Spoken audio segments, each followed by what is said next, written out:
میرا ایک تجربہ ہے، میرا ایک عزیز ہے رشتہ دار،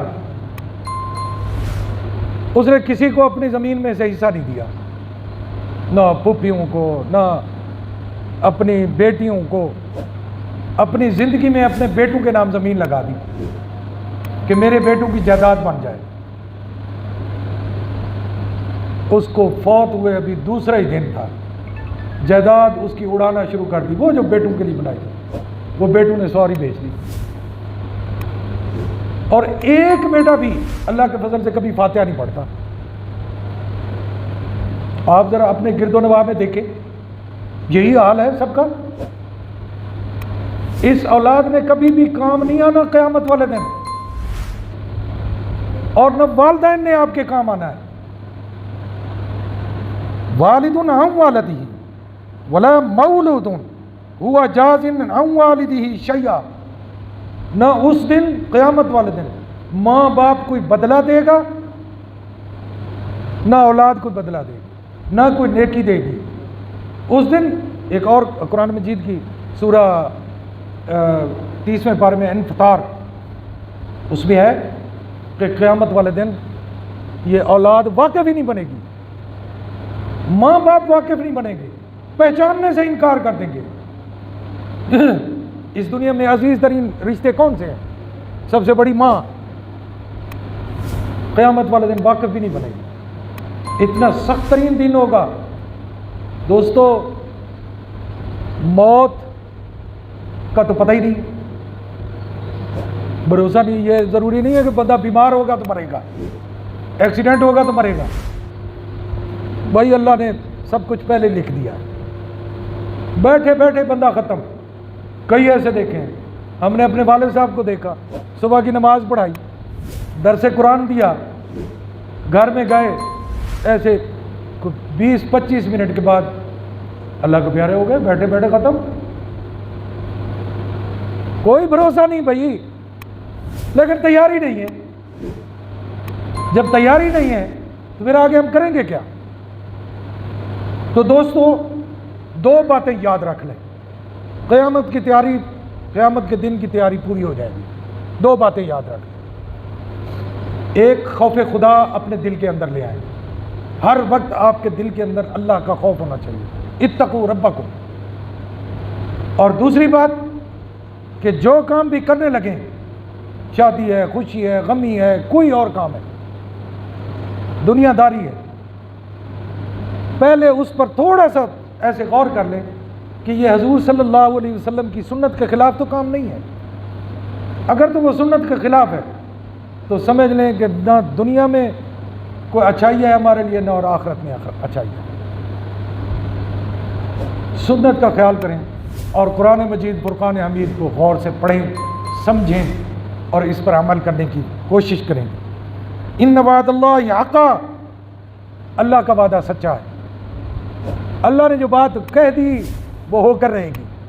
ان وعد اللہ حق فلا تغرنکم الحیات الدنیا، یہ زندگی، یہ دنیا تمہیں کہیں دھوکے میں نہ ڈال دے۔ یہ ذرا غور کرو، یہ دھوکے میں ڈال دیا اس دنیا میں، اس زندگی نے، کہ ہر بندے کے ذہن میں ہے مرنے والا مر گیا، میں نے تو مرنا ہی نہیں ہے۔ یہی بات ذہن میں ہوتی ہے، وہ یار وہ مر گیا، ایسا تھوڑی مرنا ہے۔ بھائی دنیا نے ہمیں، زندگی نے دھوکہ دے دیا۔ فلا تغرنکم الحیات الدنیا ولا یغرنکم باللہ الغرور، اور کوئی دھوکے باز تمہیں اللہ کے معاملے میں کہیں کوئی دھوکہ نہ دے دے۔ یہ چیزیں سوچنے کی ہیں، ان پر اگر ہم غور کر لیں، میں تو کہتا ہوں کہ یہی ایک آیت کریمہ جو میں نے آپ کے سامنے پڑھی ہے، فلا تغرنکم الحیات الدنیا ولا یغرنکم باللہ الغرور، تو ہم کسی دھوکے میں پھر نہیں آئیں گے۔ یہ دنیا، یہ سب کچھ اس نے ہمیں دھوکے میں ڈال دیا، ہم اپنی زندگی کے بارے میں نہیں سوچ رہے۔ اب دیکھیں نا جی، اللہ نے ہمیں اولاد کی نعمت سے نوازا، کبھی ہم نے اس کی تربیت کے بارے میں سوچا ہے؟ کہ اس کو اچھی تربیت دیں۔ خدا کی قسم حیرانگی ہوتی ہے کہ آج کا نوجوان اس کو کچھ پتہ نہیں کہ دین کیا ہے، ماں باپ کی کس طرح احترام کرنا ہے۔ میرا تعلق چونکہ محکمہ تعلیم سے ہے، یقین جانیے کئی دفعہ طالب علم سے ایسے ہی میں پوچھ لیتا ہوں یار وضو کے فرائض کیا ہے؟ خدا کی قسم 3rd ایئر کے بچوں کو وضو کے فرائض کا پتہ نہیں۔ اور میں اب دعویٰ کر رہا ہوں، مسجد میں بھی الحمدللہ کافی بندے بیٹھے ہوئے ہیں، 70-75% لوگوں کو اب بھی پتہ نہیں ہے وضو کس طرح کیا جاتا ہے، غسل کس طرح کیا جاتا ہے۔ دعوے دار ہیں ہم مسلمان ہیں، بس یہ ہم نے تو اعمال نامہ ہمارا ہے اب بھر گیا ہے نیکیوں سے۔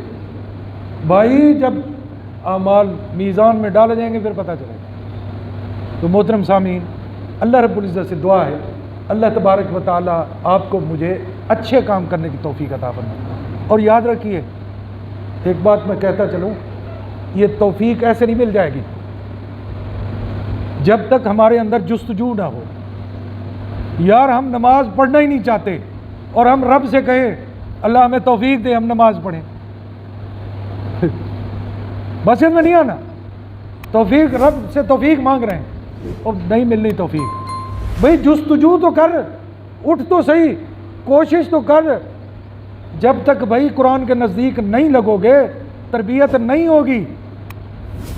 اور یاد رکھو جب تک قرآن کو نہیں سمجھو گے اس وقت تک ہماری کامیابی ہے ہی نہیں۔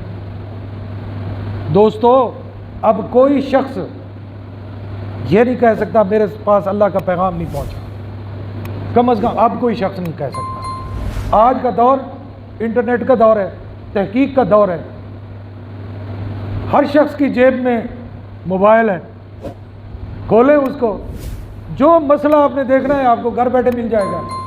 کوئی تحقیق کرنی ہے آپ کو اب تو کسی کے پاس جانے کی ضرورت ہی نہیں پڑتی۔ اب اگر ہم بہانہ بنائیں کہ جناب ہمارے پاس تو پیغام ہی نہیں پہنچا اللہ کا، ہم سے بڑا جھوٹا اور کوئی شخص نہیں۔ اچھا آپ میں سے کبھی کسی نے کسی سے سیکھنے کے لیے کوئی جستجو کی ہے؟ نہیں کی نا، کوشش ہی نہیں کرنی۔ تو دوستو ابتدائی مسائل تو سیکھ لو۔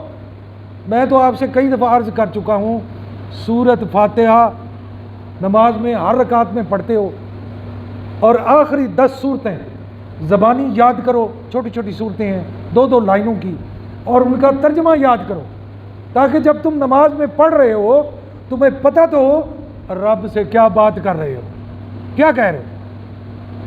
ہم نے تو طوطے کی طرح وہ رٹی ہوئی ہے، وہ جو نماز میں سبحانک اللہم و بحمدک و تبارک اسمک و تعالی جدک و لا الہ الا انت اعوذ باللہ من الشیطان الرجیم، آگے پتہ کوئی نہیں، بڑ بڑ کر رہے ہیں ہم۔ اس کو نماز پڑھنا نہیں کہتے، ہم جو قرآن پڑھ رہے ہوتے ہیں اس کو تلاوت کرنا نہیں کہتے۔ دوستو کامیابی ہر بندہ چاہتا ہے اور کامیابی کا راز ہے محنت کرنا۔ اللہ سے دعا ہے اللہ ہمیں توفیق بھی دے اور ہم جستجو بھی کریں۔ وما علینا الا البلاغ ثم البلاغ۔ محمد کا روزہ قریب آ رہا ہے، محمد کا روزہ قریب آ رہا ہے، محمد کا روزہ قریب آ رہا ہے۔